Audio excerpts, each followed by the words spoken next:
Yeah, hello Gaya, can you hear me?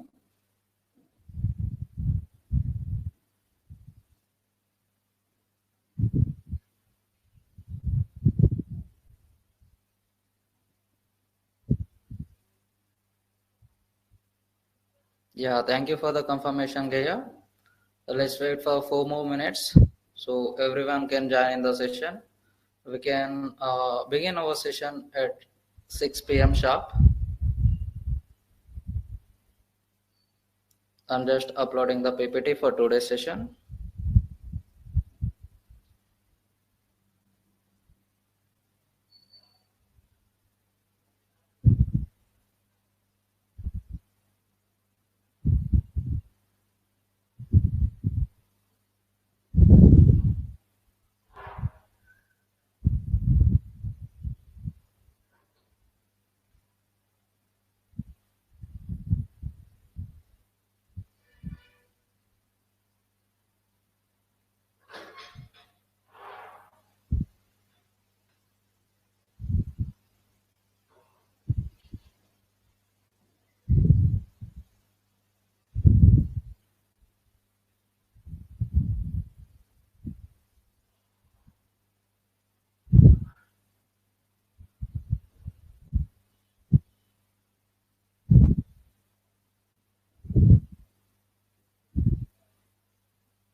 I'm just turning off my video.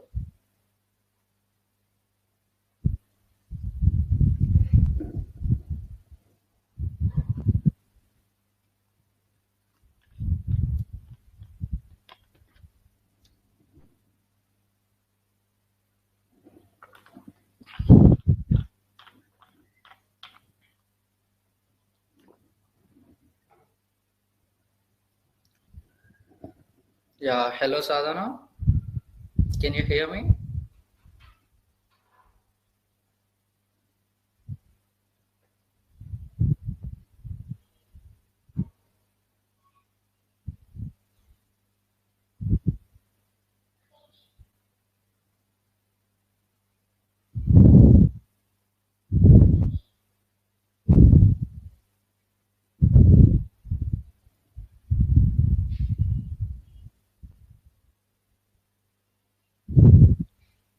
Sadhana, can you hear me?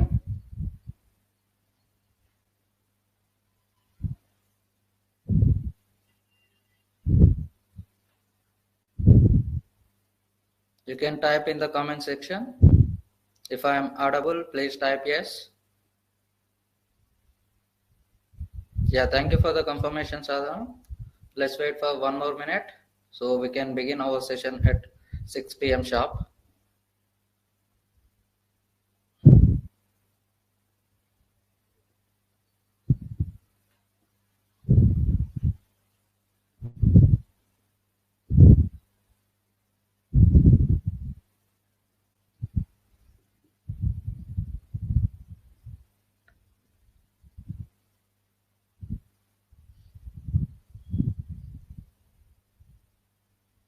Yeah, uh, very good evening and a very warm welcome to this session. I am Mahesh Molkapuram. I usually deliver the classes for GRE, CAT, and CLAT, some other similar competitive exams, right? So I will be doing the quant reasoning sections for you, right? So in this session is totally about understanding of intro to the GIE and speed maths, right? So without entering into it directly, let's understand about this GIE exam and the pattern and what are the different types of questions you are going to face, and what are the sections, right? So what is the score range of GIE? Right. So first thing is first, GIE is an graduate record examination. So people take this test to get the admission into the topmost universities across the globe. So most of the top universities from US, UK, Canada, and Australia offer the admissions into their courses based upon the GIE score. So some universities give the admission based upon GRE score, and some universities give the importance for the academic profile also, right? So you need to cross check with your dream university once. So what are the certain criteria, and what are the cutoffs in verbal reasoning and quantitative reasoning, right? So this GRE test is organized by ATS. ATS is an educational testing services. It is conducting the GRE exams since 1900s only, right? So we'll have two types of GRE exams. First one is GRE subject test, and second one is GRE general test. So if you want to pursue your engineering course for your MS, then you can take in one specific subject, then you can take GRE subject test. But in this session, we are skipping the GRE subject test and discussing more about this GRE general test, right? So this is the sections and the pattern in the GRE exam. So first section is analytical writing. So here it consists of one section with two tasks. So first one is you need to analyze an issue, and second one is you need to analyze an argument. So for the two tasks, time duration is 30 minutes for each task. The next section is verbal reasoning. So verbal reasoning again comprises of two sections. Each section comprises of 20 questions, and time duration is 30 minutes per section. So next one is quantitative reasoning section. It is also similar to the verbal reasoning. Here also you are going to have two sections. Each section comprises of 20 questions, and time duration is just 5 minutes more than this verbal reasoning. In the verbal reasoning, time duration is 30 minutes per section, but in the quantitative reasoning, time duration is 35 minutes per section, right? So one section consists of 20 questions. Next two sections are, one is a one unscored section, and the number of questions it varies, and time is also varies with exam to exam. And next one is research section. So they'll conduct this research section just to research to give a different variety of questions in the future examinations. They'll just conduct and research on you, right? So definitely this section is going to be on the starting, I mean first, and this section is going to be last, right? But we can't say the order of these remaining three sections. This one is an unidentified unscored section.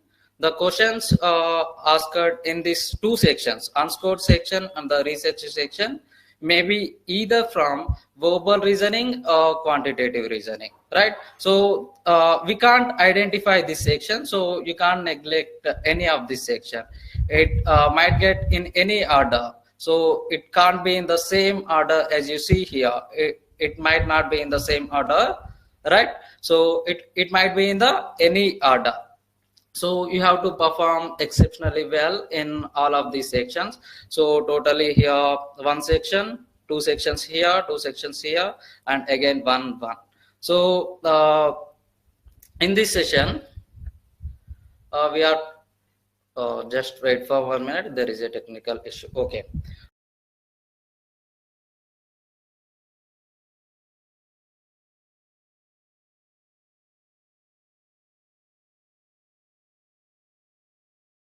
In this session, we are totally going to concentrate on this quantitative reasoning sections, right? So let's understand the different type of questions and the syllabus for this quantitative reasoning. So this is a rough idea. So you'll have four different type of areas or topics. First one is arithmetic. Arithmetic is one of the very important, and it is very crucial one from the quantitative reasoning sections, and it is also one of the easiest one. So this is 29% is the number of questions, but it is not exactly, it is a roughly calculated one.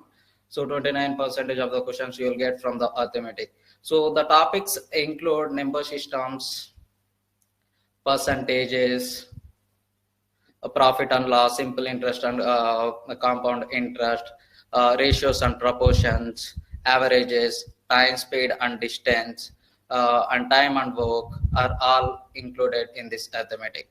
The next one is algebra. So algebra comprises of topics, functions, variables, solving two linear equations, and finally quadratic equations. So geometry is a slightly difficult topic from comparative to these remaining three, but it is not that much of tough as you think. It is also easy, but you need to remember most of the concepts and formulas. It is totally a formula based one. You need to remember a loads of things, right? And next one, so the topics from the geometry is solid geometry, plane geometry, and linear geometry, right? And data analysis comprises of modern maths. So it consists of set theory. Set theory is one of the easiest topic from this quantitative reasoning, and permutations and combinations, and probability and statistics. From the statistics, you may get the questions like mode, median, range. But however, while discussing about these all topics, we'll learn each and every topic very detailed. Like, right? Let's move on to the next slide. So it is about the sections, right? So GRE exam is totally different from all the remaining exams. So it is a sectional adaptive test. Let's understand what is this sectional adaptive, right? So as I said before, you are going to have two sections, section 1 and section 2. So section 2, it is totally dependent on the performance of your section 1, right? It totally depends on the performance on section 1, right? So you'll get the moderate difficulty level of questions in the section 1 because those people don't know about your intelligence. If you performed exceptionally well in the section 1, you would get high difficulty questions in the section 2. If you performed average, like okay, just you have correct attempted 10 to 15 as correct, then you would get medium difficulty level questions. All right, I'm just saying a rough value. So it is totally dependent upon the performance in section 1. If you have performed well, difficulty level is high. If your performance is low, difficulty level is low. Unfortunately, if you have performed not well, I think just corrected 10 or less than 10 questions, you might get easiest questions. When I say this, some of you think like I intentionally I don't perform well in this section 1, so I can get easiest questions from the section 2, so I can solve all the 20 questions, so I'll get this more number of marks. But it is not going to work out because the marks is totally going to dependent on number of questions that you have corrected right and difficulty level. Number of questions and difficulty level also. Right? So the score ranges in this quantitative reasoning section is 130 to 170, and in this verbal reasoning also 130 to 170, and the score here is it measures on the scale of 6. So maximum marks you can score in the GRE is 340, right? So if you didn't attempt any single question from the quantitative reasoning section, then also you'll get the 130 marks. So this 130 to 170 with 1 point increment. What I mean is you'll get 131, 132, 133 up to 170, but you don't get the marks in the decimal values, right? So when I say this, the difference between the 130 and 170 is just 40. Number of questions is also 40 because section 1 comprises of 20 questions and section 2 also comprises of 20 questions. So you might think 1 mark for each question, but it is not true. As I said, so it marks totally dependent upon number of questions that you have attempted correct and difficulty level also. Is it clear? Right. So these are the different type of questions you are going to face in your GRE exam from the quantitative reasoning section. So first one is quantitative comparison questions. So two quantities are given, quantity A and quantity B.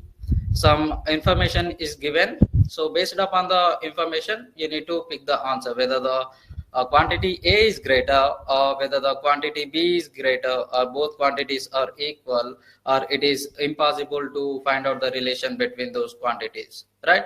So we are also going to understand this quantitative comparison question and all of these type of questions with one example each on the next slides. No need to worry at all.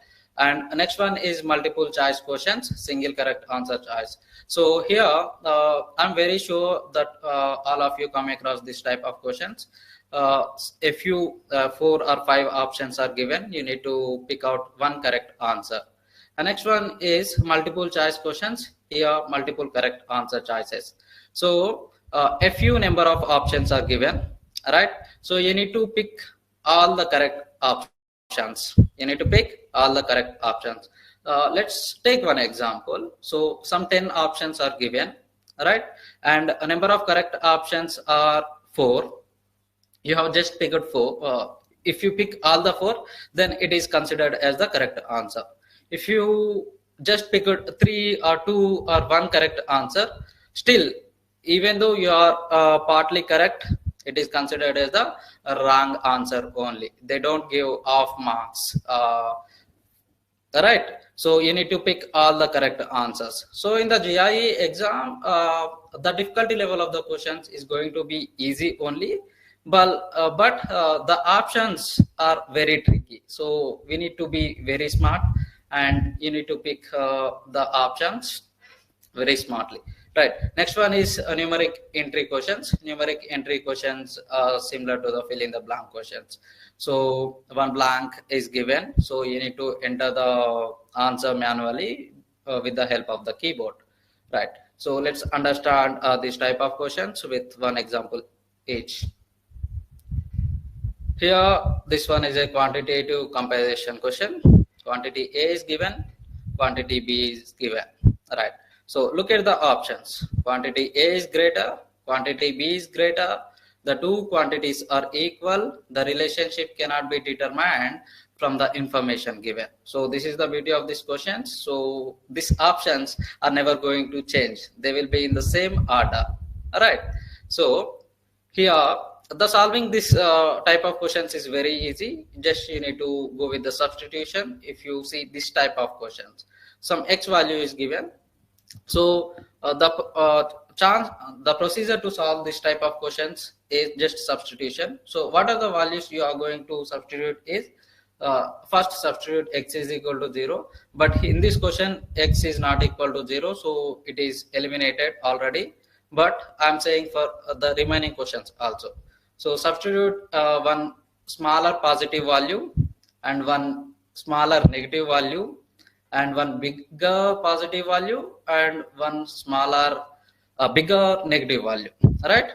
Smaller positive values and negative values, bigger positive and negative values, and a fraction, positive fraction and negative fraction. So in this one, x is 0 is already eliminated because here it is clearly mentioned x is not equal to 0. So next thing is positive value, smaller value. So I'm just taking x is equal to 1. I'm just substituting 1 here. So if I substitute 1, modulus of 1 is equal to 1, right? And mod of negative 2 is 2. The answer is 3, right? So substitute 1 again here. So 1 minus 2 is negative 1. Mod of negative 1 is equal to just positive 1, right? Let's go with negative value. So I'm just substituting the smaller negative value. I'm taking x is equal to minus 1. First, I'm taking x is equal to 1. So what is the result here? Quantity A is greater than the quantity B. So, right? So I'm taking x is equal to minus 1 now. So substitute negative 1 here. So modulus of negative 1 is again 1. Modulus of negative 2 is 2. So 1 plus 2 is equal to 3 again. If x is equal to minus 1, then the result is equal to 3. If x is equal to minus 1, substitute here. Sorry, here. Right. So minus 1, minus 2. This is smallest of minus 3, that is equal to 3. So what is the result here? Quantity A is equal to quantity B. So here the quantity A is greater. The result is quantity A is greater than the quantity B. But if we consider x is equal to negative values, what we are getting? Quantity A and quantity B both are equal. So can you determine the relationship by using this given information? Is it possible? No, right? Sometimes we are getting quantity A is greater and sometimes we are getting two quantities are equal. So the conclusion for this one is we can't determine the relationship between this quantity A and quantity B by using this given information.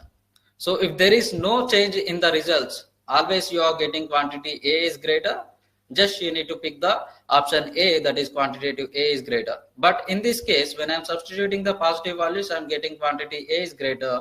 But when I substitute the x is equal to negative values, I'm getting two quantities are equal. So by the given information, I'm unable to find out the relation between these two quantities. So answer has to be option D, that the relation cannot be determined from the information given. Is it clear? Right. Let's move on to the next type of question. Here, a very simple one. This is the linear equation. Right. One linear equation is given. This is a multiple choice question, single answer one. Right. So 5x plus 32 is equal to 4 minus 2x. Bring this negative 2x to this side. So negative 2x will become positive 2x.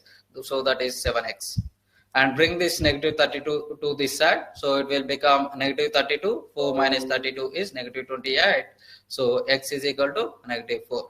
So what is your answer? Option A is the answer here. So only one answer, right? No multiple answers.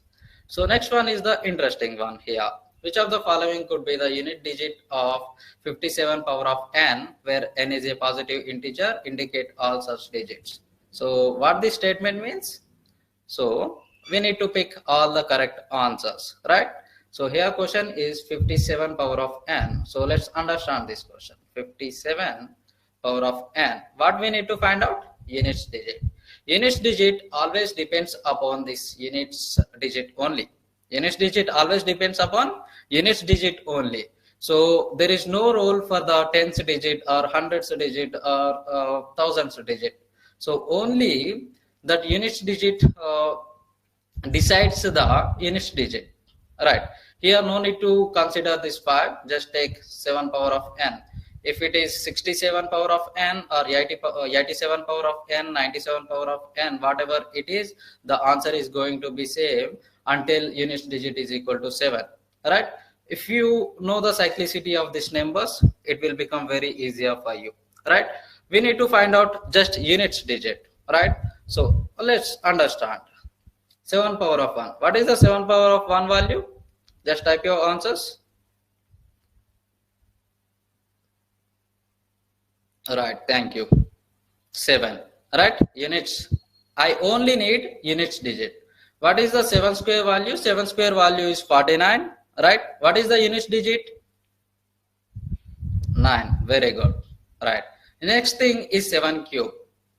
It doesn't matter if you know the value of 7 cube. Actually 7 cube value is equal to 343, but no need to know the exact value. Right. Just multiply the units digit. 7 square is 9 with 7. Right. So 9 into 7 is equal to 63. So what is the units digit of 63? What is the unit? 3. Right. And let's go for 7 power of 4. Again we need only units digit. Right. So multiply this 3 with 7. So answer is 3 into 7 is equal to 21. From the 21, units digit is equal to 1 again. So 1. Next one is 7 power of 5. So what is the units digit for the 7 power of 5? Multiply 1 with the 7. Very good. So that is 7. And 7 power of 6. Multiply 7 with 7. 49. 9. 7 power of 7. 3 again. 7 power of 8.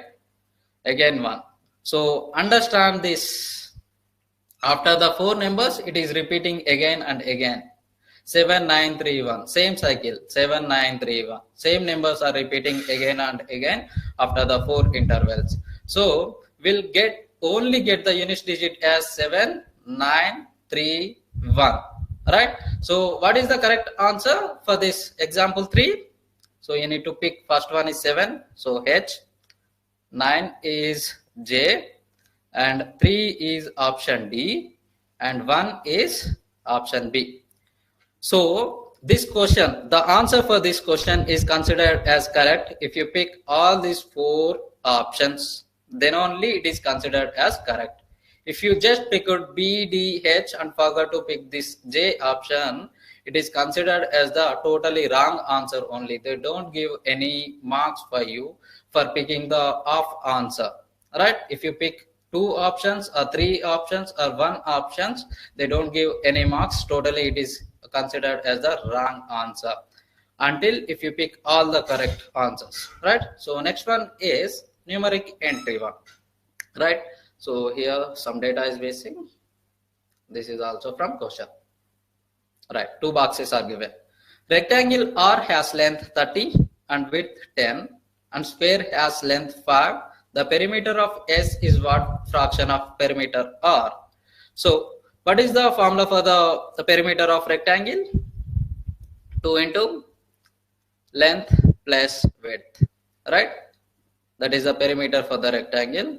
So don't worry if you don't know the formulas. However, we are going to learn all these while discussing these topics. I'm just giving the examples about type of questions, only type of questions, right? So don't worry about these questions, right? So here 2 into length is 30 and width is 10. So your final answer is 2. 30 plus 10 is 40. 2 into 40 is equal to 80. This is for rectangle, right? And next one is for the square. So what is the perimeter for the square? 4 into side, just 4 into side. 4 into length is side is given as 5. So perimeter is equal to just 20. So what is the question here? S is what fraction of perimeter R? So S is 20 out of, so I'm writing here 20 out of 80. This is the perimeter of S and this perimeter of R. So if you cancel this, 21s are 24s are, the final answer is 1 by 4. So you need to enter the numerator here 1 and you need to enter 4 here by using the keyboard, right? If they don't give numerator and denominator values, only they given one one fill in the blank type, right? So 1 by 4 value is equal to 0.25, right? So you have to type 0.25 here. So if you get any decimal values, so you can't round off to 2 decimals or 3 decimals until it is asked in the question, right? It is clearly mentioned in the if it is clearly mentioned in the question, round off to 2 decimals or round it off to 3 decimals, you have to do the same thing. I hope it is very clear up to this, right? So let's move on to the speed maths topic. So in the speed maths, we are totally going to concentrate on the multiplication techniques. Why only multiplication means most of us are really comfortable with additions and subtractions, but we feel a little difficult with the multiplication. To multiply any 2-digit number with 2-digit number, 3-digit number multiplications, we'll feel it loads of difficulty, right? So by using this some techniques will make it easier for you. So you are also going to have one basic calculator, right? So you don't have any fancy functions like scientific calculator that you have used in your engineering courses. So you'll have only some basic functions: additions, subtractions, multiplications and divisions.